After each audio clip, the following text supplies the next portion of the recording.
We've got a major scoop regarding hoops in our nation's capital. Sources indicate the Washington Wizards have been very active working the phones, attempting to trade up from the 6th overall pick. We've got the details. This is Locked On Wizards.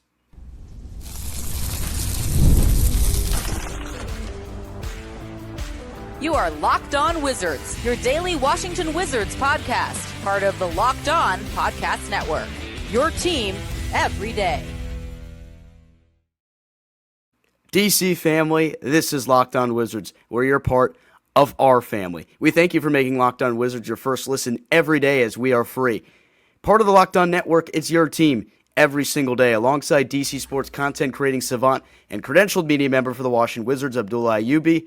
I'm Ben Strober, and I cover all things DC Sports for 106.7 The Fan and the Team 980. Today's episode is brought to you by Game Time. Download the Game Time app, create an account, and use code LOCKEDONNBA for $20 off your first purchase. Big time news out of our nation's capital today. Lynnell Willingham, our guy that was on here 2 nights ago, he's got the scoop. He was deep in it as the summer heat comes in. He was scooping like it was ice cream. According to sources, the Wizards have been very active working the phones in an attempt to trade up from the 6th overall pick and even placed a call to San Antonio trying to inquire about that 2nd overall pick. But according to the report, the Spurs are locked in on Dylan Harper from Rutgers at number 2. However, Washington does feel confident that they do have the assets they have to move up for a player if one of their top prospects falls to this point. Abdullah, this is just a major shakeup, especially considering what we talked about yesterday with the proponent that Ace Bailey might be someone that's falling because of what's been going on with his draft camp. However, now the expectation we're trying to get, and this is what Lynnell told to us a couple nights ago, that he expected the Wizards to be super aggressive here in this draft, and it looks like that's coming to fruition. Yeah, I mean, huge news. Shout out to Lynnell giving us the info. But are we surprised, though, Ben? Last year, Will Dawkins trades Denny Avdia, a guy who just no one thought was going to be on the move. And originally, everyone wanted Kyle Kuzma out of DC, and everyone was shocked. And then you use that trade to acquire your point guard for the future, hopefully in Bub Carrington, that he can be that star. And now you're going into this draft, Will Dawkins, just, his track record of being aggressive, I don't know if you can get to 2. But for me, we talk about Ace Bailey falling. I think the possibility of trading up for Trey Johnson is still there. I think Ace Bailey also, there's cause for concern about declining workouts and him wanting to be somewhere where he's the number one guy taking all the shots. But this is huge news. And this goes to show the Wizards, they want to be aggressive in this draft, and they have the draft capital. They have the assets. Jordan Poole, I mean, the jury's still out on him. His future here in DC is still up in the air. I want him to stay. You want him to stay as well. But if you're looking at Will Dawkins' timeline, Jordan Poole is older than a lot of these younger guys. So this is huge. And if you move up from 6, Charlotte, Utah, get in front of them. And then potentially, if you don't move up, you stay at 6, maybe you trade down to get 8 from Brooklyn and say, hey, Jeremiah Fears is your guy. Come here and take him and give us a good offer. A lot of options on the table for the Wizards. And this news coming out, it's major. It just goes to show the Wizards are willing to really, really be aggressive this upcoming year. Yeah, and this all comes, on the heels of a lot of reports from NBA executives saying they think the Wizards got screwed by the lottery and how this was going to set them back a couple years in this rebuild. And we all know, and everyone around the league knows, that next year the Wizards are likely lottery bound again. It's going to be important in terms of protecting that first-round pick so it does not go to the New York Knicks, that last domino that falls in the John Wall trade, which will be 5 years from November, I believe, which is insane to think about at this point.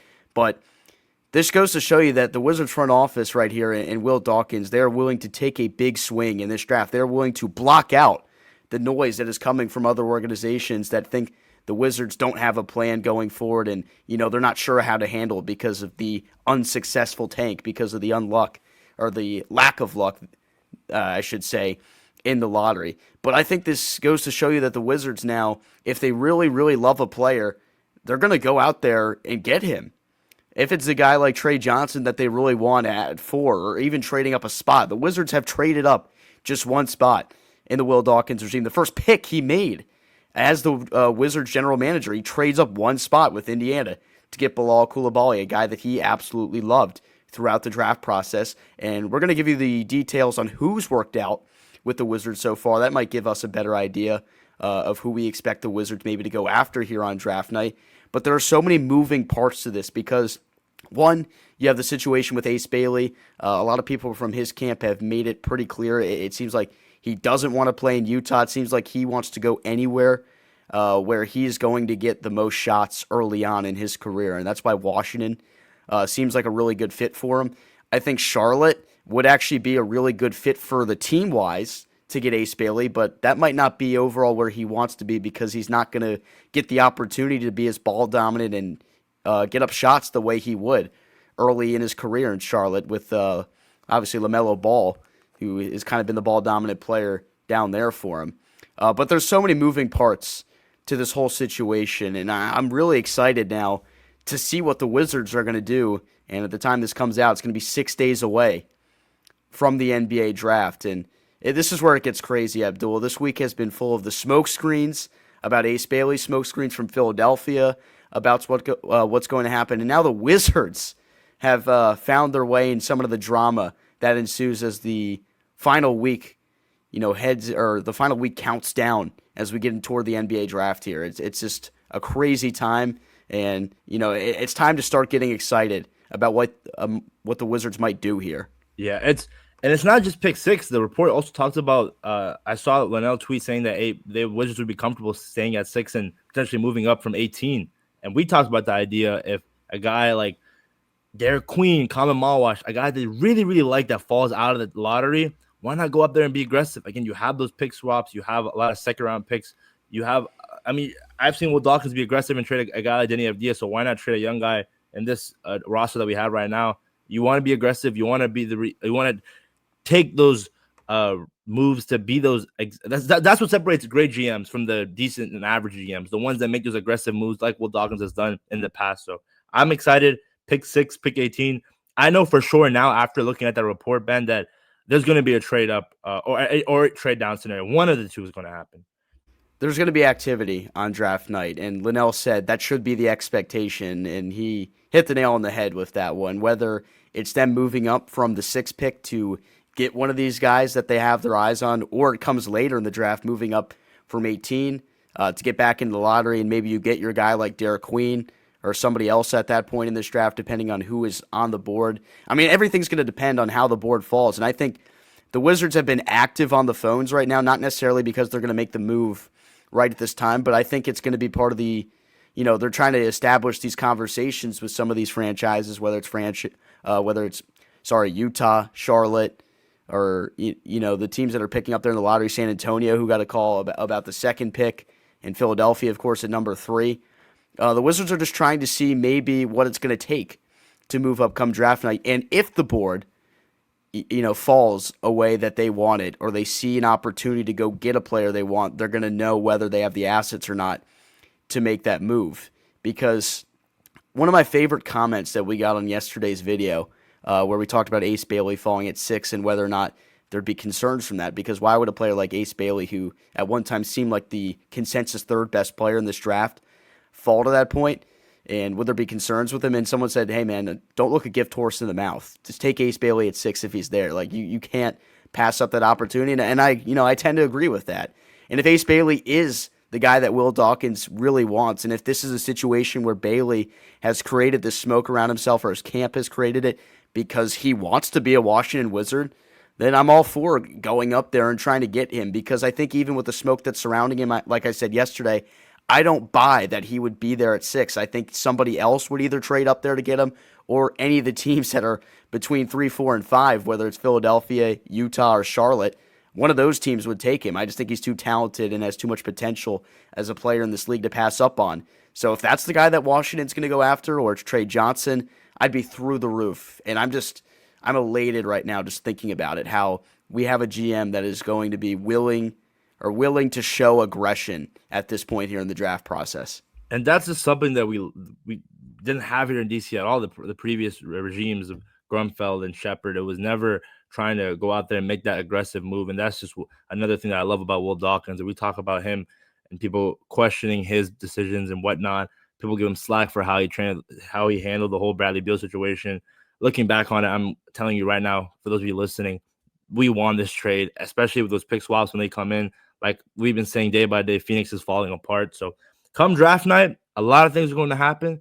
We're going to be covering it, and we're going to cover every inch of it because it's going to be exciting. And for me, the idea that Ace Bailey could potentially be a Wizard on top of that, even landing a guy in Trey Johnson, it's amazing. And it just goes back to having this young core in Washington and eventually building that championship team. All right, let's take a quick timeout. This has been a lot to unpack so far, but a great scoop brought to you by our guy, Lynnell Willingham, and he was active, bringing us even more details. Lynnell was scooping so deep into the Wizards pre-draft process, you would have thought he was at Baskin-Robbins. We now have some new insight on who has worked out with the Wizards. We give it to you next. This is Locked On Wizards.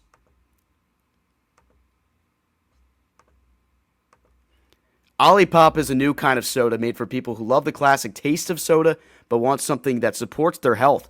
With just 2 to 5 grams of sugar and 9 grams of prebiotic fiber in every can, OLIPOP is reimagining soda in a way that's better for your gut. Traditional sodas are loaded with sugar, like 39 grams in a regular Coke or 44 in an Orange Fanta. No thanks. OLIPOP flips that script with just a fraction of the sugar, no artificial sweeteners, and gut-friendly ingredients like OliSmart, a blend shown to support digestive and overall health. It's soda that tastes like the real thing, but actually does something good for your body. Personally, I drank all of them. I don't even have any more right now to sip right here, but I tried the cherry cola for my first one, and it was instantly my favorite soda. The fact that it actually helps me cut sugar during my summer cut and helps me with my gut health, this became a no-brainer for craving my sweet tooth. Get a free can of OLIPOP. Just buy 2 cans in store, and they'll reimburse you for one. Head to drinkolipop.com/LockedOnNBA to claim your free can and find OLIPOP near you. That's drinkolipop.com/LockedOnNBA.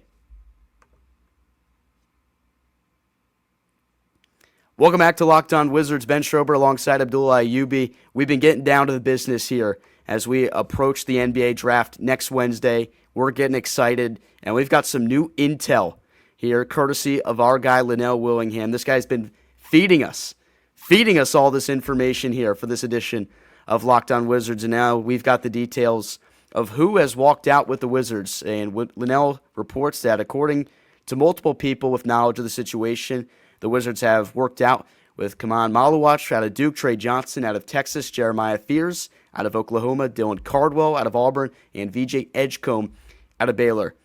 All right, Abdullah, so as we start to unpack some of this, there's a couple of household names on here for Wizards fans that we've been talking about for really the past month or so, including Trey Johnson, who you and I are, running to the podium and preaching to the choir that we want the guy in DC right here. But then you got a guy like Kaman Maluach in there, and could that be that guy that the Wizards are looking to be aggressive towards, maybe if they're moving up from 18 to get him if he maybe drops to around the 10 to 12 range?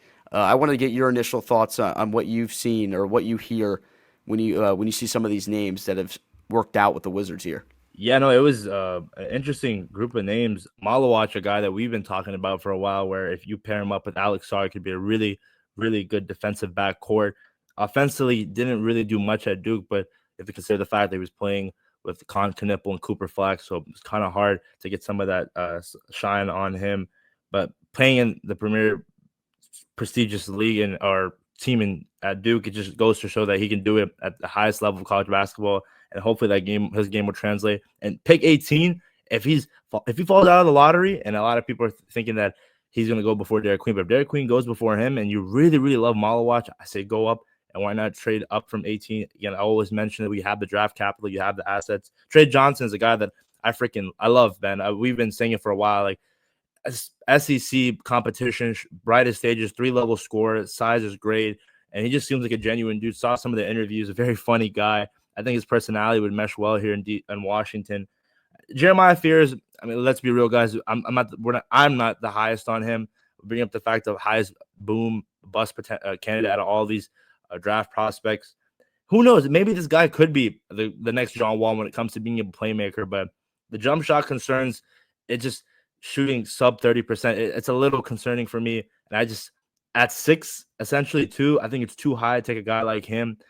Maybe if you trade back. I don't know. I'm just not the biggest fan of him. And VJ Edgecombe, I don't think he'll be there. I think he's going to be taking the top 5, but his two-way ability is awesome. And Dylan Cardwell is a guy we don't talk about much, but I can't wait. And I don't know if it a big deal, Ben. I was going to ask you is because if Ace Bailey isn't on this list, or do you think that's just something that, hey, the Wizards know he's not going to go in the top 5? Or he hasn't worked out with anybody, which is the bizarre part of all this. So, I don't know what that really means in terms of his draft process. I don't know if the Wizards have met or discussed with him anything behind the scenes, but I don't feel it's as likely the Wizards take a player that didn't work out with them. But, we'll have to see. I actually have a little bit more courtesy of our guy Troy Halliburton on Twitter. He says that Fears, Johnson, and Knipple did individual workouts in D.C. Derek Queen was part of a group workout, and the Wizards were apparently really secretive with the Fears workout that it was done at Georgetown and not the practice facility so that nobody saw it. And he said at the end of this tweet, do what you will with this sourced information. So I'm reporting that here just based on what I saw from him on Twitter, and I guess we can let everyone speculate what that means. But Knipple, the smoke is starting to go around with him because there are some people in his mentions right now, Halliburton's mentions that is, saying that I don't want him at 6. I think he's a good player, but I don't think taking him at 6 makes much sense. And he said he won't even be there at 6, so you don't have to worry about it.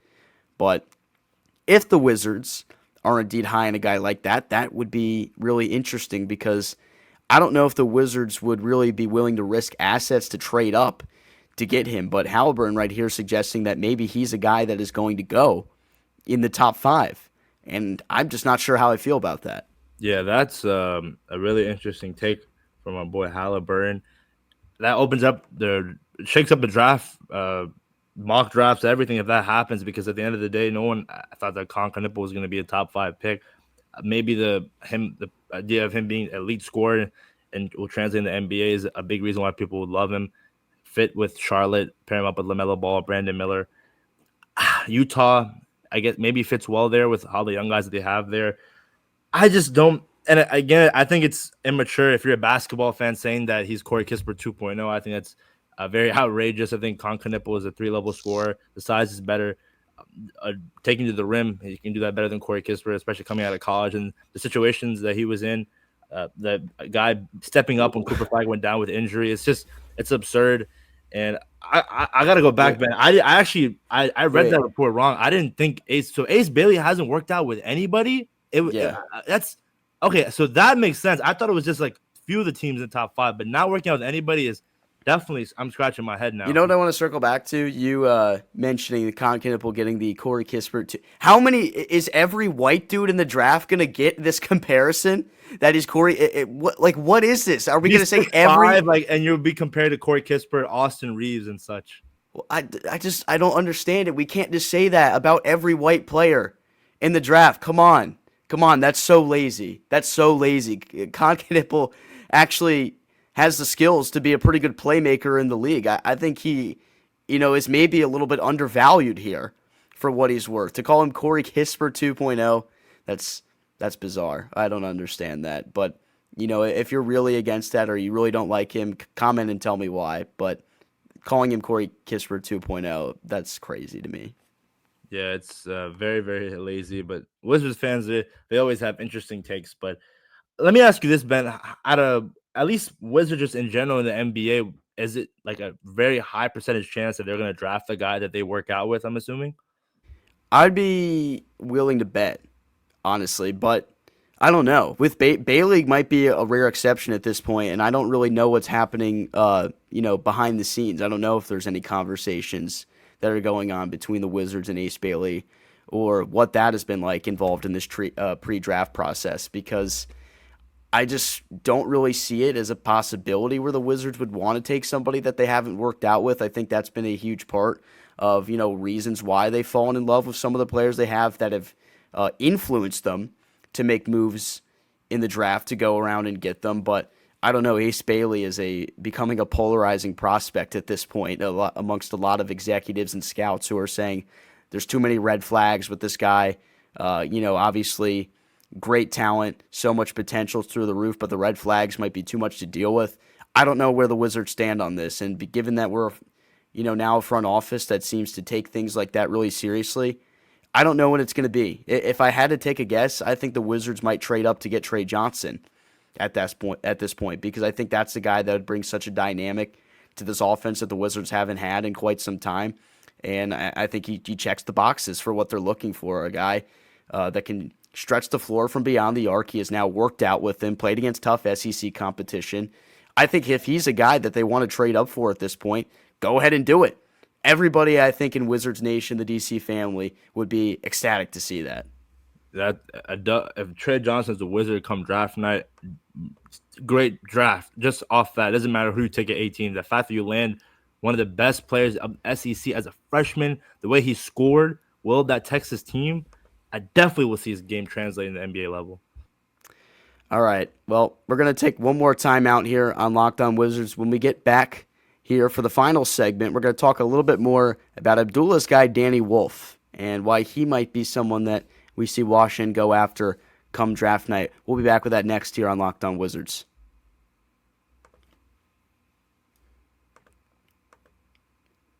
Did you call bank? No, I called game.